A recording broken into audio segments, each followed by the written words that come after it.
Este é um mapa eleitoral de Paris, França, das recentes eleições locais de 2026 e mostra algo fascinante. Uma cidade completamente dividida ao longo do centro. Lembra da atmosfera de Berlim Oriental e Ocidental na Guerra Fria, tamanha a separação. Não há um muro, e há algumas exceções aqui e ali, mas a questão é que o oeste vota na direita e o leste vota na esquerda. Uma inversão curiosa, pois em quase todos os mapas o leste está à direita e o oeste à esquerda, exceto se você for um anão em O Senhor dos Anéis, onde acho que o norte fica à esquerda. Mas meu lado nerd de ficar falando não é realmente relevante aqui. Na verdade, é interessante porque, caso você não saiba, o motivo de chamarmos de direita e esquerda na política vem justamente da própria França. Isso se originou da disposição física dos assentos na Assembleia Nacional Francesa durante a Revolução Francesa em 1789.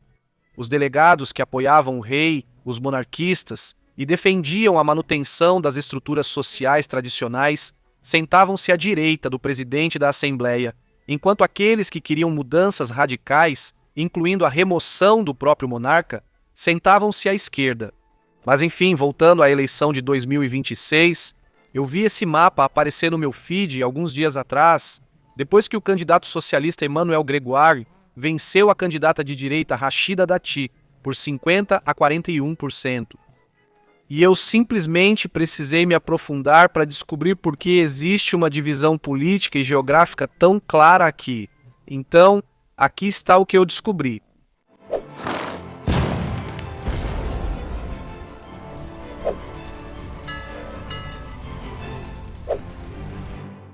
Paris é uma das cidades mais antigas do mundo.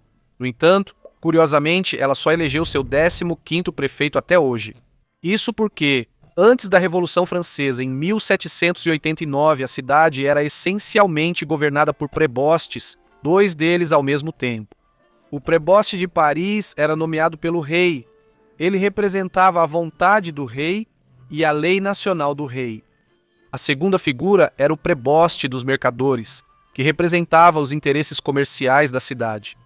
Mas o nomeado pelo rei só apareceu por volta do século XIII. Antes disso, todo o poder estava nas mãos do prévôt dos mercadores.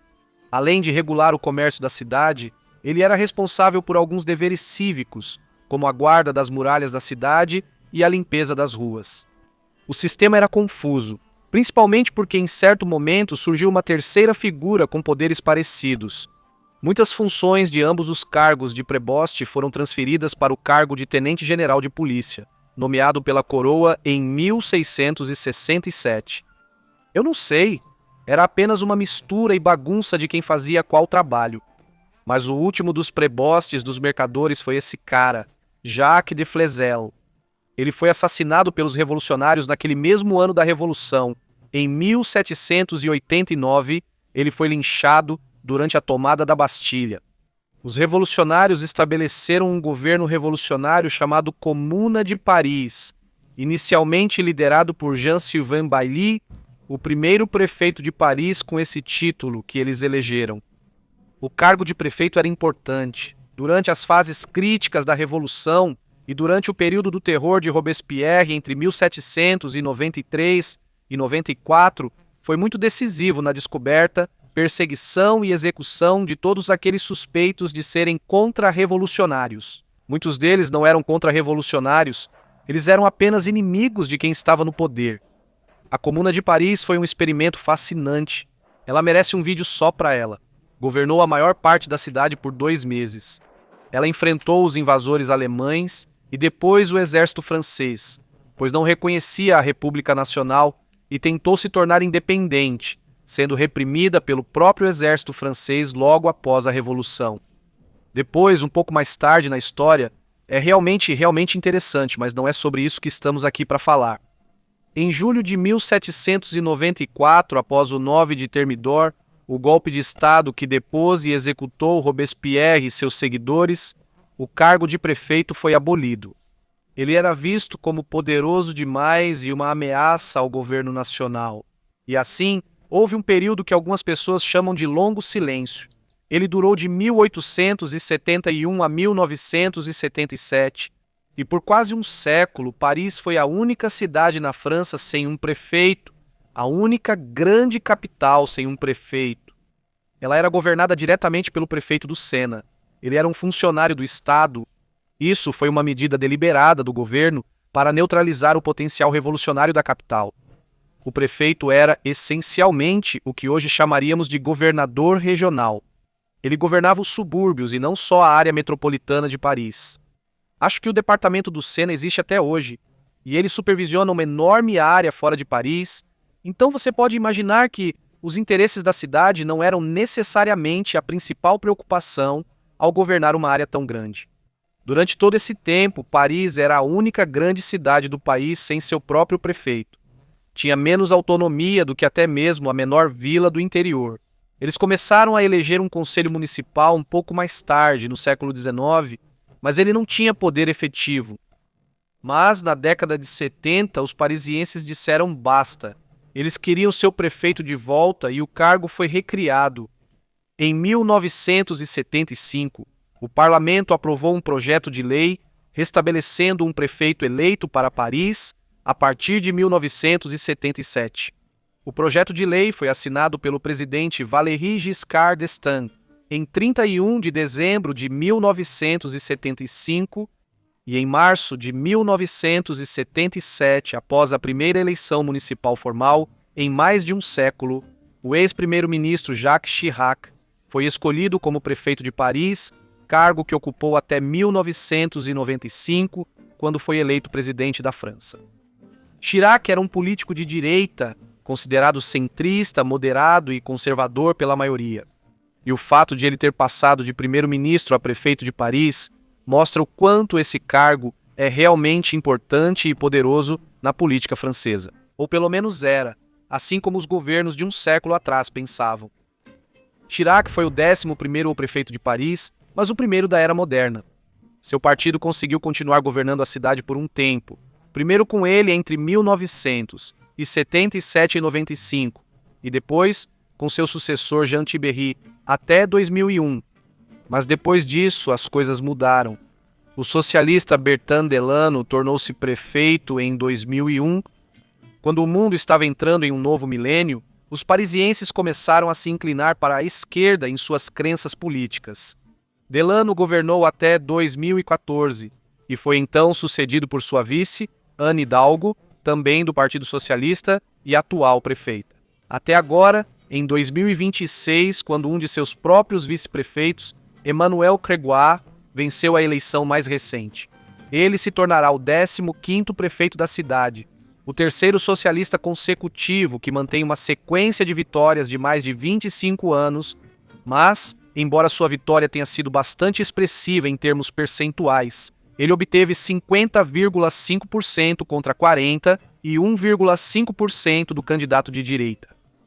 Sua vitória foi conquistada principalmente no lado leste da cidade, porque no oeste, a direita venceu na maioria das vezes.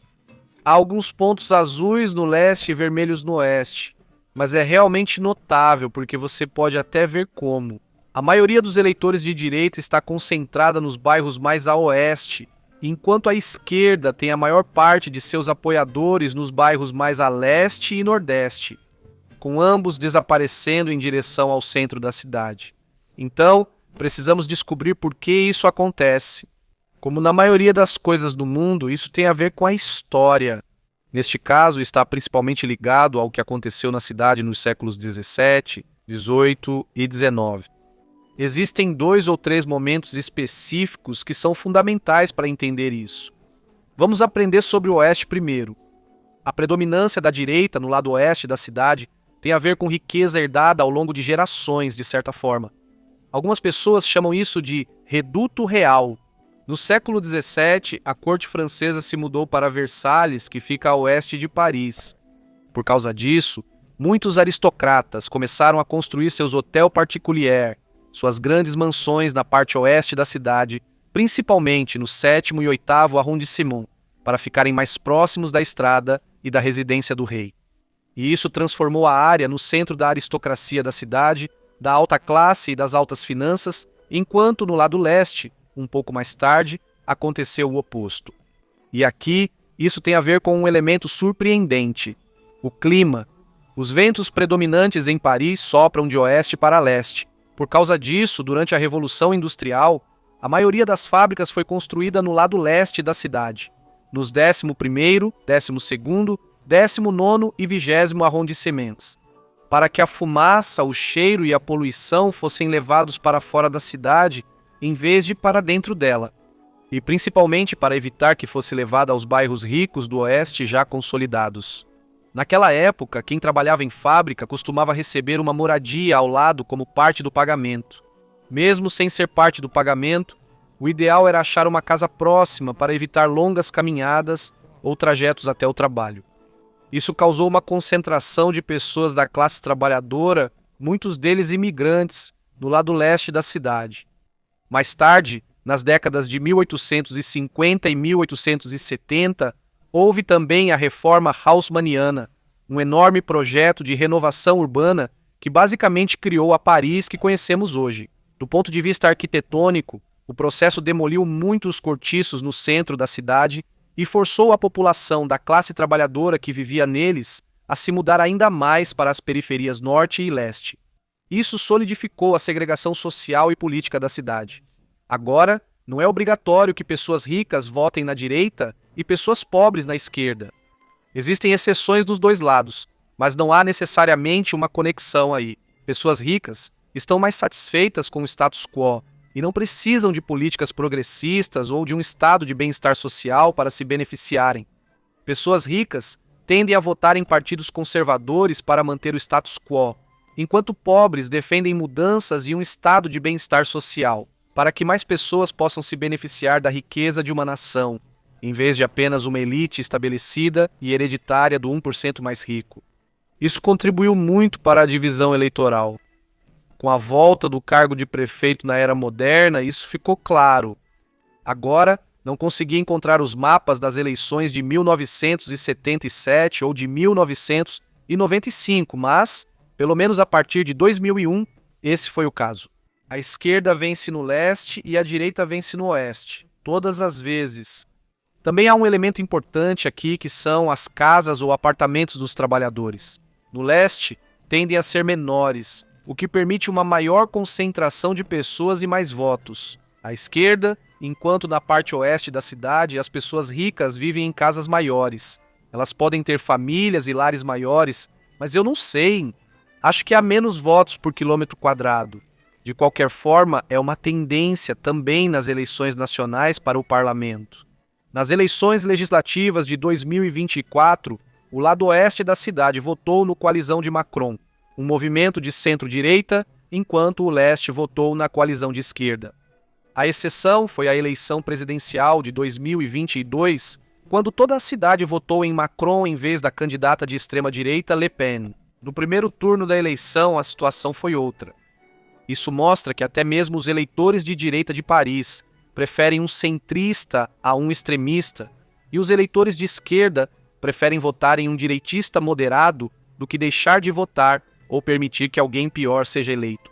Será interessante ver o que acontece nas próximas eleições, mas acho realmente fascinante que o impacto de eventos de centenas de anos atrás, com palácios reais e fábricas enfumaçadas, ainda influencie os resultados eleitorais dos tempos modernos.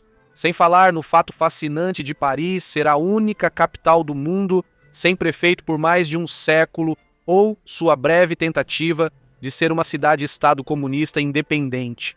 É uma das cidades mais fascinantes do mundo, então não sei. Avisem se quiserem mais vídeos sobre isso.